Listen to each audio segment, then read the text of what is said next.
உள்ளூர் நிகழ்வுகளை உடனுக்குடன் தெரிந்து கொள்ள அண்ணா ஹெட்லைன்ஸை காணத் தவறாதீர்கள். உங்கள் பகுதியில் நடைபெறும் பதிவுகளை தெரிந்து கொள்ள உங்கள் அண்ணா ஹெட்லைன்ஸ் சேனலை சப்ஸ்கிரைப் செய்யுங்கள். நன்றி.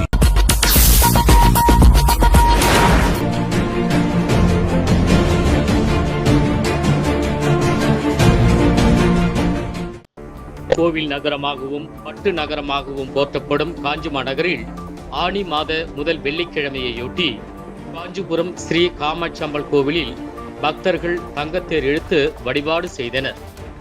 காஞ்சி காமாட்சி, மதுரை மீனாட்சி, காசி விசாலாட்சி ஆகிய 3 அம்பிகைகளும் அந்தந்த ஊர்களுக்கு அடையாளமாய் திகழ்ந்து பல நூற்றாண்டுகளை கடந்து பக்தர்களுக்கு அருளாசி வழங்கி வருகின்றனர். இந்த வகையில் காஞ்சிக்கு புகழ்பெற்ற ஸ்ரீ காஞ்சி காமாட்சி அம்மன் தேவஸ்தானத்தில் ஆனி மாத முதல் வெள்ளிக்கிழமையொட்டி தீப தூப ஆராதனையுடன் தங்கத்தேர் பவனி விழா நேற்று கோலாகலமாக நடைபெற்றது.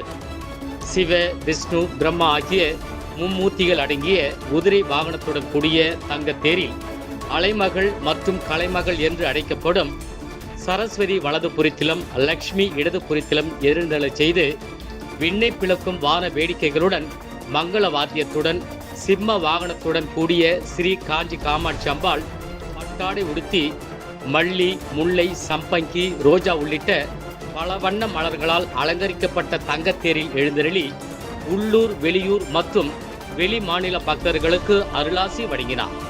இதனைத் தொடர்ந்து பக்தர்கள் மற்றும் உபயதாரர்கள் குடும்பத்துடன் சேர்ந்து ஸ்ரீ காஞ்சி காமாட்சி அம்பாள் தங்கத்தேரை வடப்பிடித்து இழுத்து கோவில் பரிகாரத்தை சுற்றி வந்தனர்.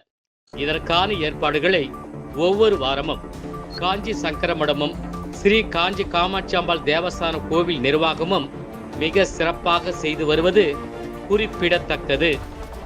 அண்ணா ஹெட்லைன்ஸிற்காக உங்கள் சமூக ஆர்வலர் மரிப்பூர் முனைவர் ரொட்டேரியன் PHF பெரியசாமி பரமசிவ.